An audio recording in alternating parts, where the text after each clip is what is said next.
ini tuh bagus banget tuh. Jadi makanya sayang banget kalau misalnya ada yang bilang gak usah tayang no gitu, karena ya, makin kamu nonton makin kayak terbakar gak sih sama. Mungkin yang ngomong gak usah tayang salah satu pelaku gitu, bukan pelaku atuh. Dan gak cuma emosi doang, karena kita juga di film ini mencari tahu gitu, siapa ini yang berbuat seperti ini. Indonesia tuh gak yang cuma sesenggukan, tapi benar-benar membuat kita berasa sakitnya betapa dia tuh udah capek banget. Semuanya tuh punya misterinya sendiri-sendiri. Masing-masing tuh ada misterinya. Iya. Gitu. Ya sama kayak film ini juga kan, salah satu krunya bikin masalah. Tadinya hampir kayak orang-orang tuh mau udah nggak usah ditayangin segala macam. Di viral tuh emang ada dua sisi ya. Kadang satu bisa viral lu bikin jatuh down orang, bisa juga viral tuh untuk ngangkat isu-isu seperti ini. Sutradaranya itu benar-benar bisa mendeliver pesannya dengan baik sekali.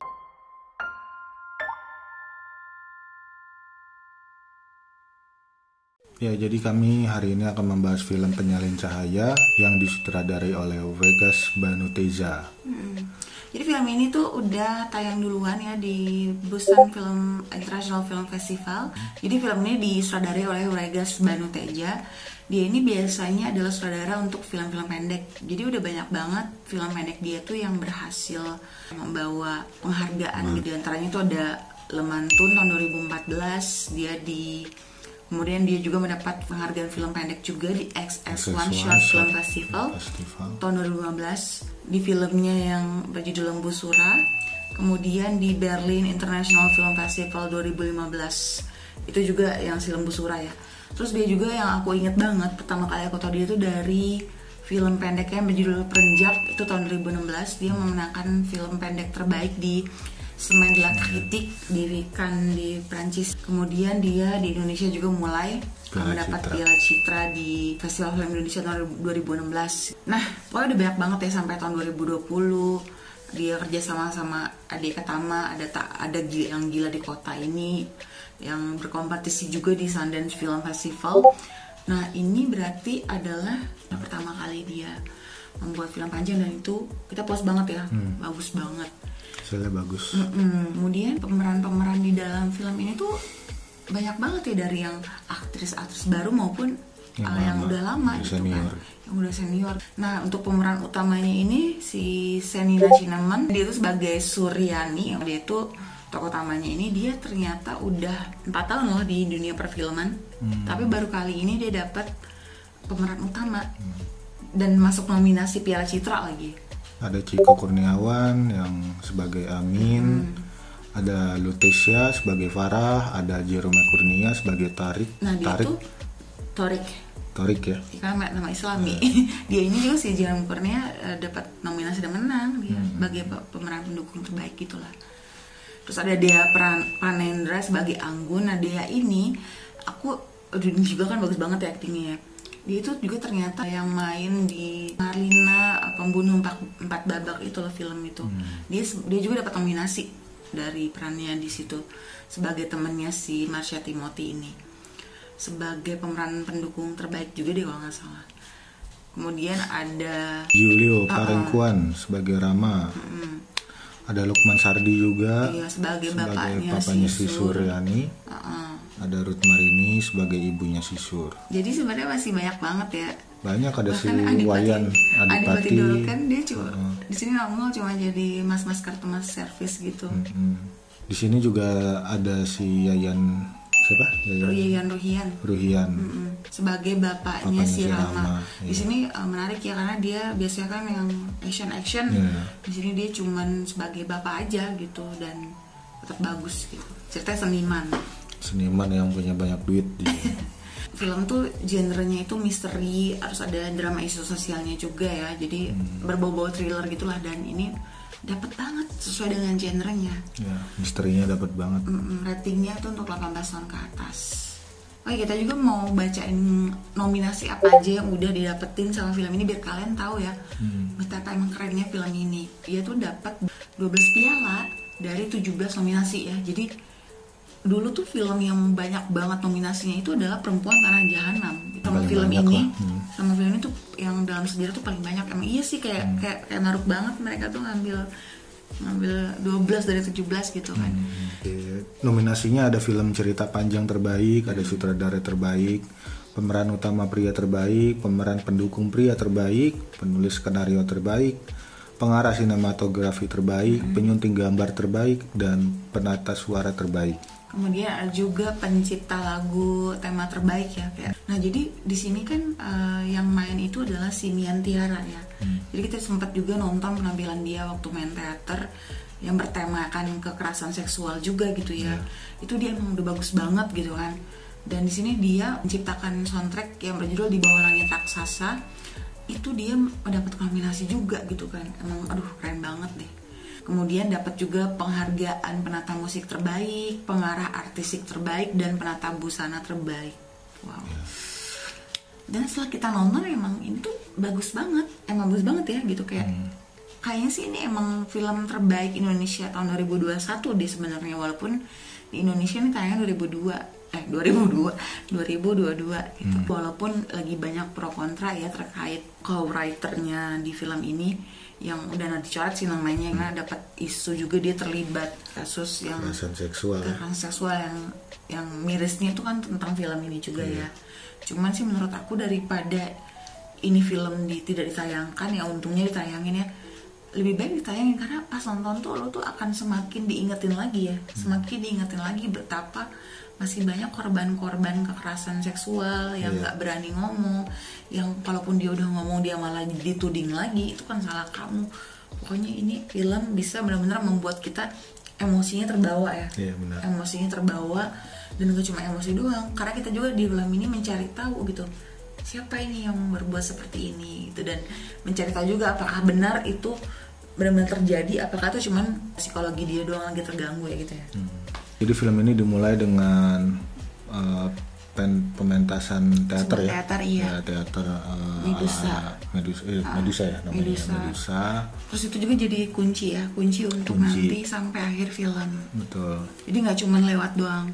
Ya, jadi Suryani ini adalah pembuat website untuk teater tersebut.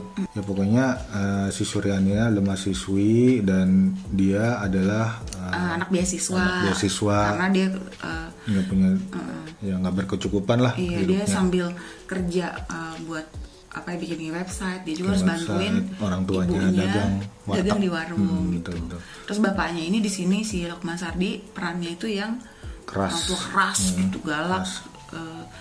Ya kayak tipe-tipe bapak-bapak yang nggak mau dengerin anak gitu, yang maunya anaknya berkelakuan baik, maunya anaknya ini itu, dan dia cuma ngejek anaknya kuliah karena dia dapat beasiswa gitu. Pokoknya orang yang konservatif. Konfliknya itu terjadi saat si Suryani ini pergi ke pesta perayaan kemenangan teater Matahari ya. Ceritanya kan teaternya menang gitu, dan mereka bikin kayak party gitu. Ya pokoknya si Suryani ini sudah dikasih tahu sama bapaknya bahwa dia nggak boleh minum-minum. Nah, terus ternyata si Suryani ini malah dipaksa minum oleh teman-temannya. Ya udah kita lihat di trailer lah ya, dia mabok segala macam, tiba-tiba besok paginya dia udah di rumah, terus dia nggak terlalu ingat apa-apa. Kemudian ada foto-foto selfie dia lagi mabuk, diupload di medsosnya dia, dan langsung viral gitu, dan dia dicopot dari beasiswanya. Nah dia kesel dong. Siapa nih yang ngelakuinnya? Dia ngerasa pasti ada orang di teater ini yang lagi ngusilin dia gitu. Dia jadi ngumpulin bukti-bukti itu dengan segala macam cara. Ya, yang aku suka dari film ini ceritanya rapih dan semuanya masuk akal. Misterinya dapat banget di film ini. Di Suryani ini memang dapat banget, dia was-wasnya, terus ngeselinnya juga. Ngeselin kan iya. Kita kan agak kebawa kesel sih sama sikap dia gitu kadang. Iya makanya sini orang gitu. Dapat banget gitu loh. Karena memang dia kan lagi was-was gitu kan, siapa penasaran juga. Terus dia waktu dia acting dia nangis di belakang punggung ibunya juga itu dapat banget ya, dia nangisnya tuh nggak yang cuma sesenggukan, tapi benar-benar membuat kita berasa sakitnya betapa dia tuh udah capek banget. Kalau dari segi acting semuanya sih nggak ada yang jelek sama sekali ya. Bahkan si pemeran yang jadi Anggun aja kan dia itu baik banget, care gitu kan. Itu sempat membuat kita bingung gitu, ini bener nggak sih dia gitu, bener nggak sih dia tulus gitu. Ya si Torik juga, si Torik ini dari yang karakternya dia suka was-was, marah-marah nggak jelas, ternyata apa namanya, ada sesuatu di balik itu juga, ya. Dan itu masuk akal banget ya. Semuanya tuh punya misterinya sendiri-sendiri, masing-masing tuh ada misterinya gitu. Dari segi acting tuh emang, aduh ini emang keren-keren banget, orang-orang udah bagus gitu mainnya, nggak ngasal. Yang biasanya jadi tokoh utama kayak Adipati Dolken itu cuma jadi mamang customer service, jadi benar-benar beri warna baru, nunjukin juga gitu banyak kok aktor-aktor yang bagus di Indonesia gitu. Apa ya, pengambilan gambar juga di sini bagus banget, jadi dia tuh benar-benar detail, naruhnya ada shot dari dalam angkot, yang karena kan dia tinggalnya tuh di tempat-tempat yang bukan mewahnya gitu, yang bukan kampung juga sih sebenarnya, cuman ditunjukin banget ya, banyak shot-shot yang pasar rumput gitu. Emang kawasannya situ kan emang kadang ya rada-rada gitu ya, banyak yang pemukiman gitu kan. Jadi itu benar-benar ditampilin banget. Tahun 2019 tuh masih banyak kan sih orang main di warnet? Masih ya? Kan warnet itu tempat fotokopi. Oh ada juga yang di warnet 24 jam gitu. Itu yang terakhir ya. Aku sih nggak tahu ya apakah masih ada ya, karena aku udah nggak pernah ke warnet. Masih ya. Ada. Jadi masuk akal lah ya. Terus fotokopi juga ya, namanya juga di kampus ya, memang pasti ada tukang fotokopi mau dulu zaman kapan juga gitu. Bener sih. Yang menarik di sini tuh kan di sini nampilin dia tuh ada yang jualan skripsi ya. Gue baru tahu loh ternyata jualannya kayak gitu, jadi nyewa. Pokoknya yang ada belakangnya gitu. Dan transaksinya di situ aku baru tahu loh. Selama ini aku tahu sih memang ada yang joki skripsi, tapi gue nggak tahu kalau ada yang jualan skripsi dan kayak gitu. Yang ditampilkan dalam film ini nggak cuma tentang kekerasan seksual juga, tapi tentang beberapa kejahatan yang lain ya. Make upnya juga mereka di sini dibikin nggak terlalu nonjolin kecakapan mereka ya, karena kan siapa sih Senina ini kan sebenarnya manis-manis gitu, tapi di sini dibikin dekil, dibikin gembel gitulah ya. Oke, bagus deh. Ini ceritanya di film ini tuh nggak ketebak banget dari awal sampai habis ya. Iya, emang sih kita sebenarnya sempat ngira jangan yang ini gitu kan. Emang curiga juga sih sama si tokoh penjahat utamanya ini gitu. Pasti orang teater nih ada sesuatu, tapi ternyata bukan itu penyebab utamanya ya, bukan ya dia lagi dipelonco kan, tapi ada yang lain. Terus juga adegan lagi fogging itu sampai 3 kali ya, berkali-kali. Terus aku tuh mikirnya, oh dia mungkin mau nunjukin waktu itu lagi banyak DBD, sampai aku pengen nyari sebenarnya tahun berapa sih Indonesia atau Jakarta lagi banyak DBD-nya gitu. Tapi ternyata itu membantu si penjahatnya ini untuk melakukan kejahatannya dia gitu. Parah banget tuh, keren banget naruhnya gitu, dari pokoknya kayak dari awal sampai akhir itu semua tuh ada benang merahnya ya nggak sih? Iya benar. Bagus banget gitu. Isu sosialnya dapat banget ya. Betapa orang kaya benar-benar punya kuasa untuk menutupi kejahatan dia ya dengan kekuatan uangnya ya.